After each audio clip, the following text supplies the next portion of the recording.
It is my singular privilege as your twice elected president to address the August House for the 9th time at the beginning of a new parliamentary year.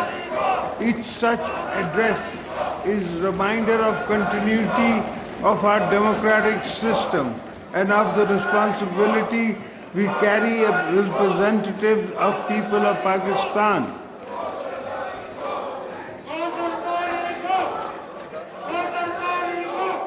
Nations are tested only in times of crisis, but a key crossroad.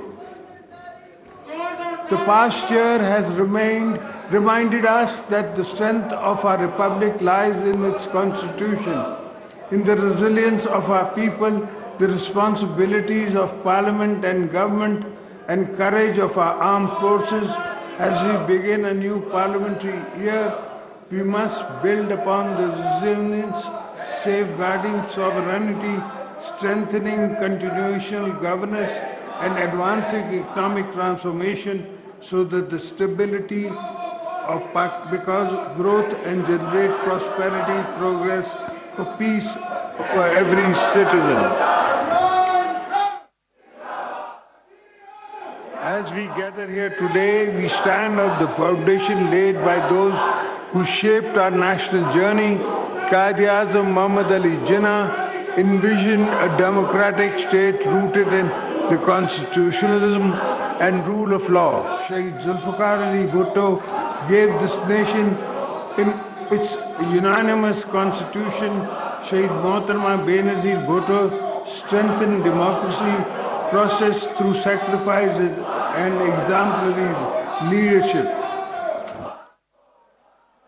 My own belief in the parliamentary authority does not lie in words alone, but in action that builds our legacy. The last time I was president, I unilaterally returned the powers given to the presidency back to the House of Parliament as envisioned in the 1973 Constitution. Through historic 18th Amendment, today the presidency stands as symbol of unity, of federation, a bridge between federating units and a guardian of constitutional laws, and binds us all.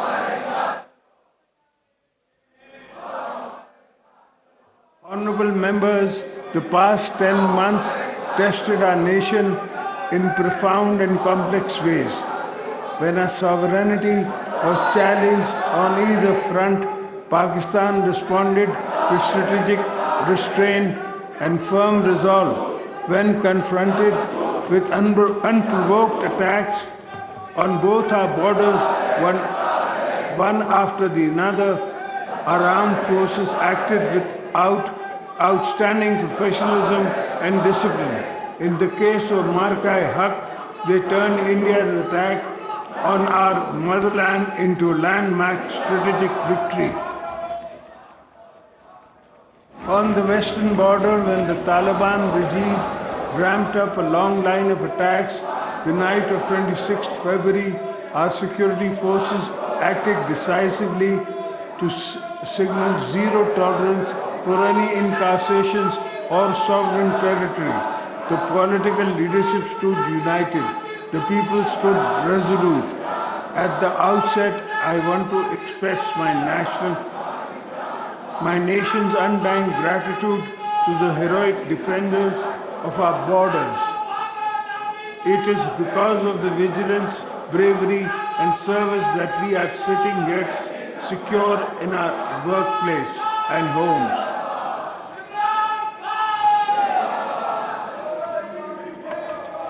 In both successful military encounters, whether short or long, the sacrifices of our army, our forces, navy, rangers, frontier corps, police services, and intelligence agencies will never be reduced to numbers. We only see their action on the media with pride.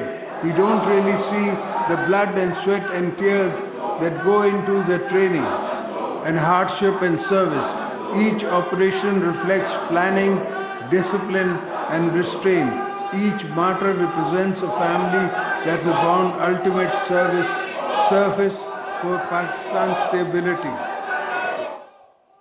When I visit the families, I feel the same pain that I felt when I lost my wife, Shaheed Mohtama Benazir Bhutto, who was martyred by terrorists in the prime of her life. I therefore remind you all that as state we must continue to support their families with dignity and honor. 2025 marked a turning point for Pakistan, defined by the resounding military victories in Marka-e-Haq, which decisively repelled external aggression and shattered the myth of regional conventional superiority.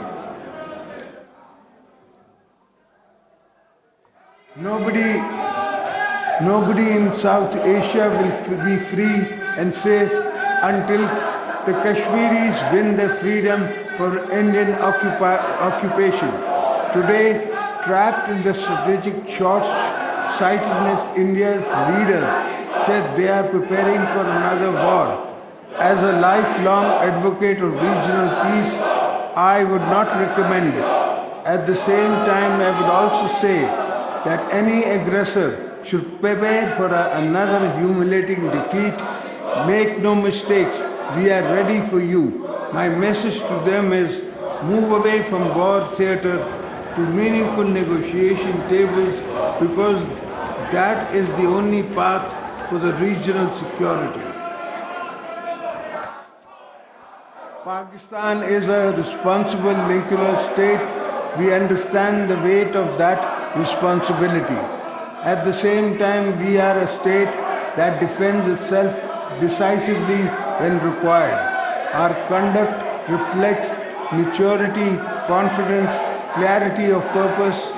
In 2025, we acted when necessary and exercised restraint once objectives were achieved. The message was understood clearly within the region and beyond.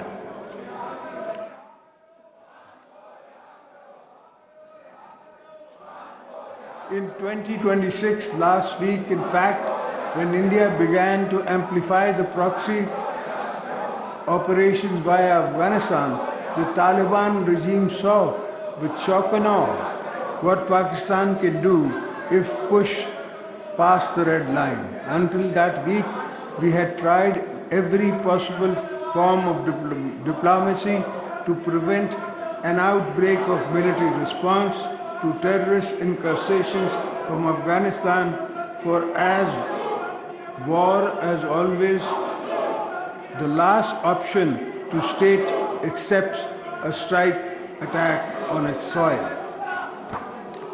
Article 51 of the UN Charter gives us the right to defend our sovereignty. We let both India and Afghanistan see a fraction of our capabilities. Over the last 3 years, our armed forces and law enforcement agencies have undertaken determined intelligence-based operations against Indian-sponsored foreign terrorists. The military is fighting alone. The entire nation stands united with its armed forces against cross-border terrorism. Our actions spelled out the limits of our tolerance for attacks from Afghanistan, particularly Indian-sponsored TTP and BLA and affiliates. Let me be clear, the soil of Pakistan is sacred. We will not allow any entity to domestic or foreign to use neighboring territory to destabilize our peace. The recent report from the United Nations Security Council monitoring team has described presence of terrorist groups in Afghanistan as an extra-regional threat. This report warns that any other country could fall victim to another catastrophic attack if the issues are ignored.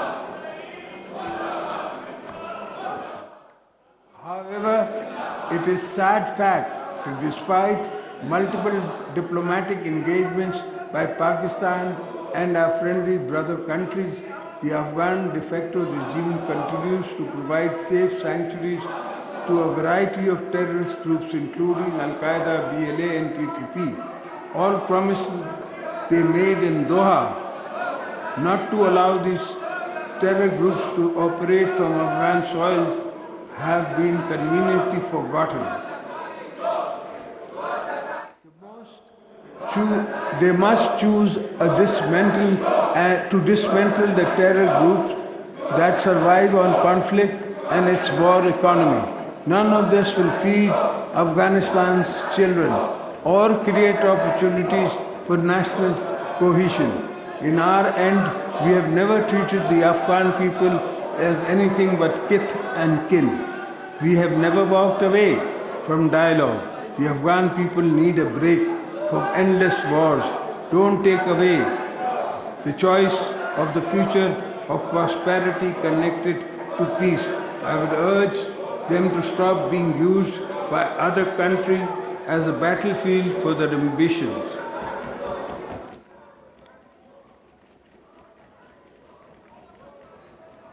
Ladies and gentlemen, Pakistan remains deeply concerned at the recent grave developments and has always sought to prevent unilateral attacks on any country. In this spirit, we strongly condemn the war being waged on Iran while negotiations were underway. We have reaffirmed our support for sovereignty and territorial integrity of our brotherly nation. I join all Pakistanis to condoling the martyrdom of Iran's supreme leader, Ayatollah Ali Khamenei.